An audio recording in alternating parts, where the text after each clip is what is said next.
And so now I'll turn it over to Director Allen. Great, thanks, Rob. Again, I'm Patrick Allen, Director of the Oregon Health Authority. And as Rob said, I'm here today with Dr. Melissa Sutton, one of our senior health advisors, and Christine Bartlett, Director of Critical Care at Oregon Health and Sciences University. Nurse Bartlett will talk about the situation medical staff at hospitals like OHSU are facing, and Dr. Sutton will talk about the actual number of COVID-19 tests Oregon conducts each week, why we're changing the way we report those numbers, and what it means for Oregon's pandemic response. As we speak today, we're at a dire point in the pandemic in Oregon. COVID-19 is spreading dangerously quickly. Over the past week, we've established new daily records for daily cases and deaths. We're entering a new and critical stage in the battle against the virus. Today, we're reporting 1,306 cases of COVID-19, setting yet another high for the pandemic. Virus-stricken patients are filling our hospital beds in ever greater numbers.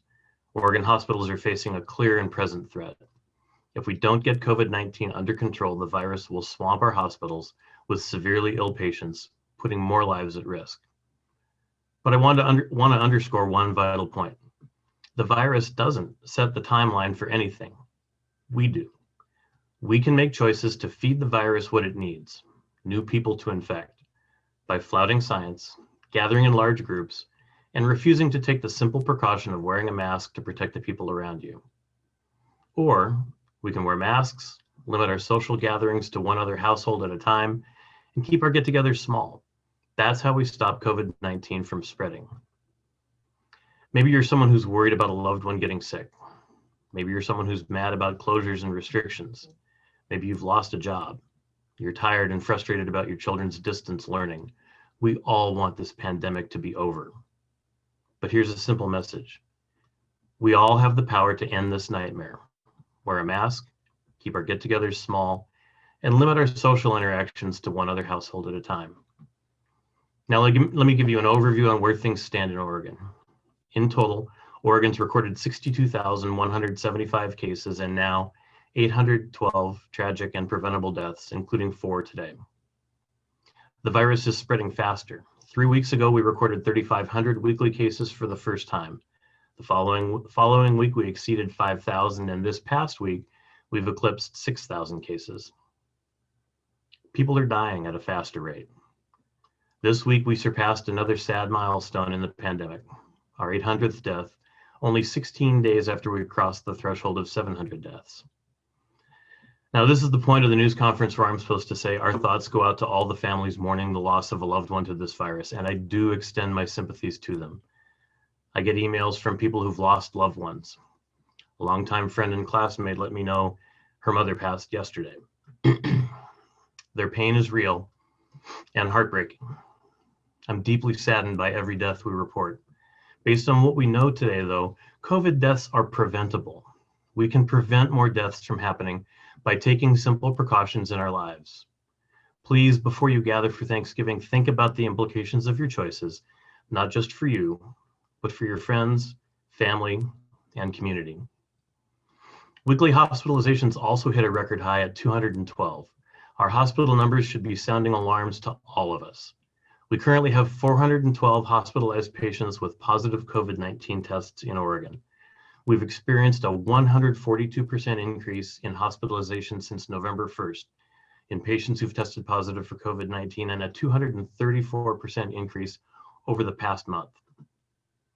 In a moment, I'd like to give Nurse Bartlett a chance to share her frontline experiences trying to save lives in the middle of this surge. But before I do want to take a moment to talk about testing.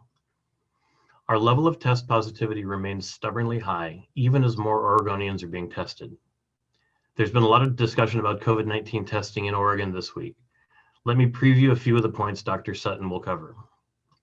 Oregon tests for COVID-19 at a rate that's comparable to most other states in the United States.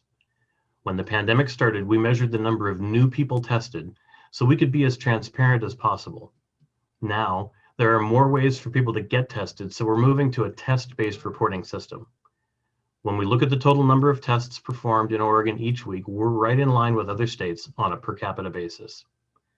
Oregon's test positivity rate is too high right now and tells us COVID-19 is spreading too fast, even when we shift from a person-based testing calculation to a total test-based calculation. When we recalculate our historic positivity rates using the new method, Oregon's test positivity rate drops significantly. It goes from a shockingly high rate of almost 13% to a merely alarmingly high rate of nearly 7%. While the percentage is lower now, it's still above the level that would indicate declining spread and a safe level to fully reopen schools and businesses. Testing is a vital part of Oregon's strategy to suppress COVID-19. Oregon's increased testing by 60% since the beginning of October. We're sending tens of thousands of Binax Now tests per week to hard-hit local providers and organizing mass testing events across Oregon. We're reserving tests for schools, long-term care facilities, and for surge hotspots, but testing isn't enough. The most effective strategies to save lives are wear a mask, limit your get-togethers to one other household, and keep your gatherings small, ideally 6 people or fewer. Now I'd like to turn things over to Nurse Bartlett. Hi, and thank you. I'm Chris Bartlett, and it's a privilege to be with you today. I want to tell you a little bit about our story, the nurses at OHSU. As the Director of Critical Care Nursing, I work with more than 300 ICU nurses who provide highly specialized care in 4 ICUs at OHSU. This year has been extraordinarily difficult for us as our nurses and clinicians have demonstrated extreme resilience. But with another week of record-breaking COVID positive tests in Oregon, we are growing weary and we're on the brink. But as Patrick said, we are at a tipping point. We know that wearing masks, staying physically distant 6 feet apart, and limiting your gatherings to one other household will help us prevent this disease from spreading further. So much has changed for us in our daily lives. Over the last 9 months, our nurses are risking serious illness and death daily by caring for the sickest patients with the COVID-19. It's dangerous but essential work, and our nurses and clinicians are required to wear much more protective gear than we're asking you to wear. We're wearing tight-fitting masks, gloves, gowns, and face shields 12 hours a day to help stop the spread of this virus between each other, to our patients, and from our patients. So when we ask you to put on your cloth mask for an hour or two when you're out and about in the grocery store or when you're meeting with other people, please think of us wearing all of that gear for 12 hours a day to keep our patients and each other safe. In ICU, we see every day how the reality of how dangerous COVID-19 is. Over the last 9 months, our nurses and our clinicians have cared for patients fighting to survive this debilitating disease. Often our patients are in isolation, unable to touch or talk to their loved ones for weeks at a time. We know as healthcare providers that the support of friends and family is important. It's a really important part of the healing process, and it breaks our heart to have to limit visitors. And watching our patients struggle without their loved ones by their side is agonizing to us. But what weighs heaviest on us is that this is preventable. Please stay home with your family now so that your loved ones and your family don't have to be in our ICUs over the holidays. Critical care nurses choose to do this challenging work because caring for critically ill patients is our calling. We find it a privilege and a responsibility, and we have trained long and hard, and we wholeheartedly embrace our passion to serve. We are committed to providing the best and safest care, but the current onslaught of COVID-19 cases is taking a heavy toll. We are overwhelmed, we are bone tired, and I'm here today to plead for your help. Like OHSU, all the Portland City hospitals in the metro area and around the state are severely strained. Physical beds may be available, but there aren't enough caregivers to staff them at times because they've taken paid leave, they're out sick, or have been exposed to the virus in the community and are quarantined. In the spring, when the community cases of COVID-19 were low, we had very few staff quarantined. Today at OHSU, we have over 50 critical function staff on quarantine, and the vast majority is due to community exposure. When social gatherings occur and people spread the virus, it takes nurses and clinicians away from providing all essential care, not just care to COVID-19 patients. OHSU and other hospitals and health systems are already postponing surgeries necessary for non-COVID healthcare conditions to make room for the COVID sick patients. Fewer people available to work means hospitals choose between asking those who can come to work longer hours and overtime, or limit fewer and offer fewer services. When we have fewer nurses, we are not able to care for as many patients. Because this is a nationwide problem, we're unable to recruit ICU trained travel nurses like we have in the past from other states to help. Every health system in our country is grappling with this issue, and we can prevent it. It's important to remember that our clinics are not immune to this either. They too are struggling to keep up with the patient volumes due to insufficient staffing, because not all people with COVID-19 are hospitalized, but they still need physician care in the clinics. The good news, and what I'm here to share, is that you have the power to ensure that we have enough hospital beds and healthcare providers to take care of all who need our care.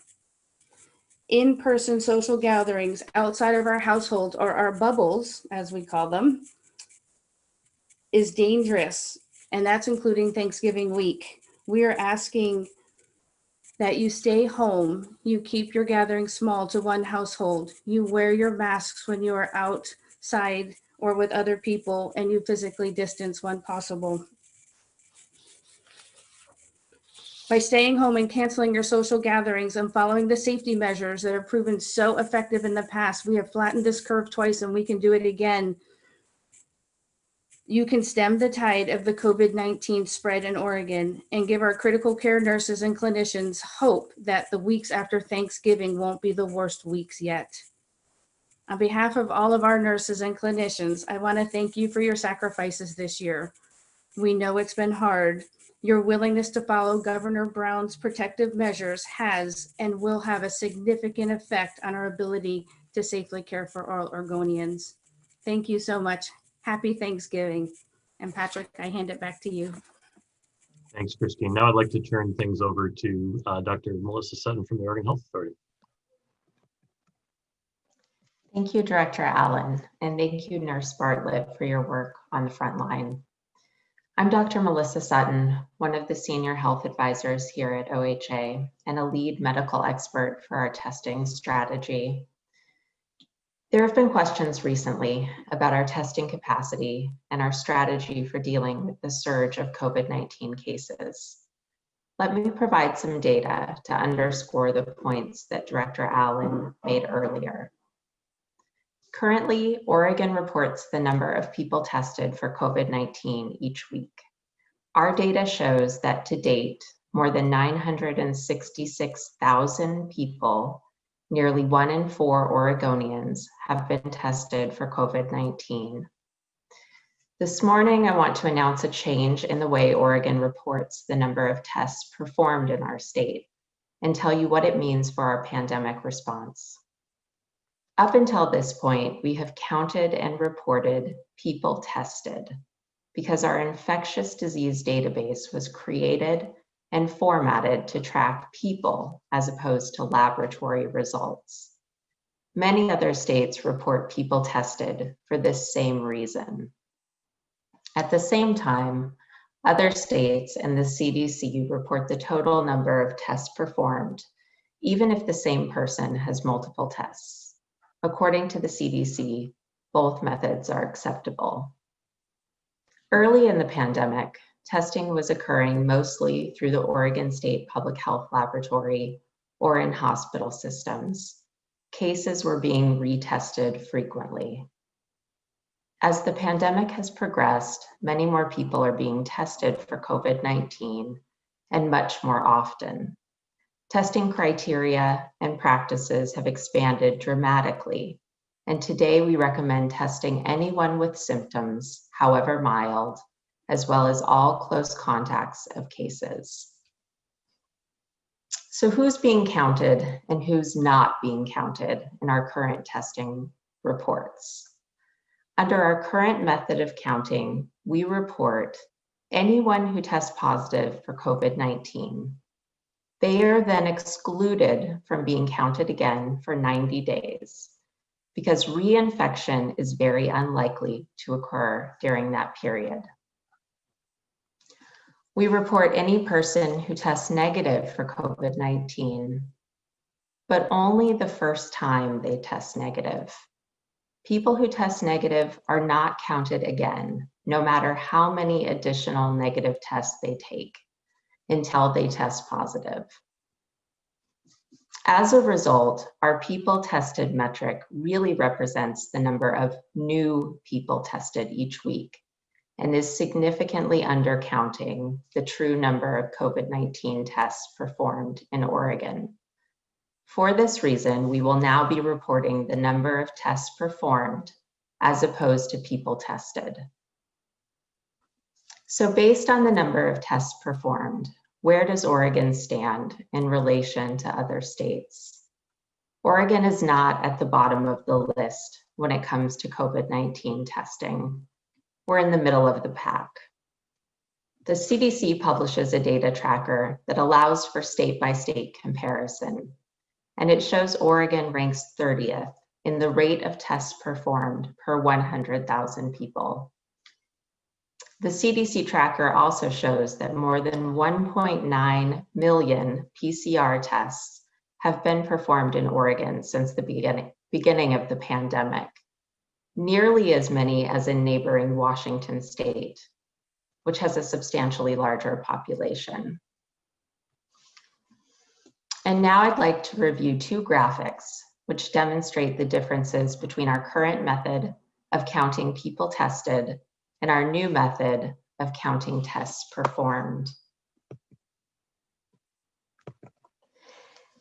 In this first graph, we see that in the early pandemic, measuring either people tested or tests performed resulted in similar figures. However, in September, as case counts began to rise, these two methods began to diverge. And as case counts have sharply increased, so has the difference between the two methods of counting. At the far right edge of the graph, we see that while we counted 49,000 people tested the week of November 8th, there were more than 113,000 tests performed, a significant difference. What accounts for this difference? The difference is explained by people who have been tested previously and excluded from the count under our current method. People who have been exposed to the virus more than once, people tested for work, people tested in congregate living facilities, people tested as part of an outbreak investigation, students tested at universities, and others. The pandemic has been with us now for 9 long months, and the risk of exposure is ongoing.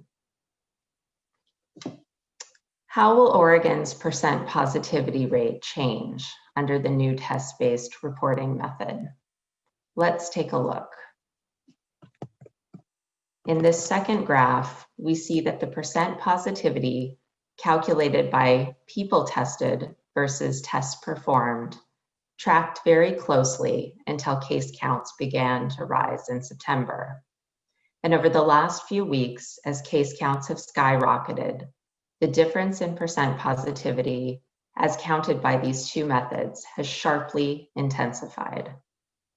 At the far right edge of the graph, we see that our most recent percent positivity calculation of 12.9% drops to 6.7% under our new test-based method. While percent positivity calculated under this new method is dramatically lower, we still consider 6.7% unacceptably high and evidence of widespread community transmission. And now I'd like to speak about how we are increasing testing in response to the current surge in COVID-19 cases statewide. As you know, in October, Oregon began receiving shipments of Abbott Binax Now point-of-care antigen tests from the federal government. We have received 440,000 Binax Now tests and deployed more than 160,000 to partners, including local public health authorities, tribes, hospitals, federally qualified health centers, university and school-based health centers, prisons and jails, shelters, and other partners.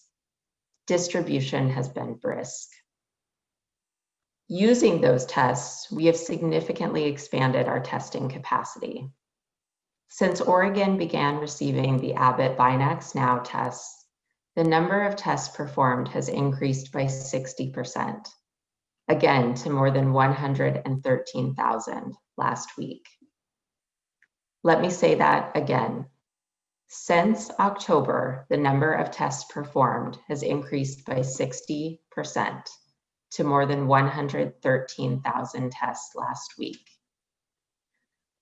For a lot of reporters on this call, I know you've been wondering, why hasn't that increased capacity been reflected in our daily and weekly testing numbers?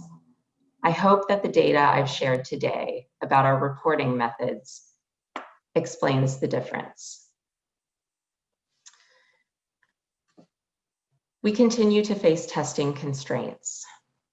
Binax Now tests must be administered by trained personnel at federally certified locations or locations that have obtained a waiver that allows for testing.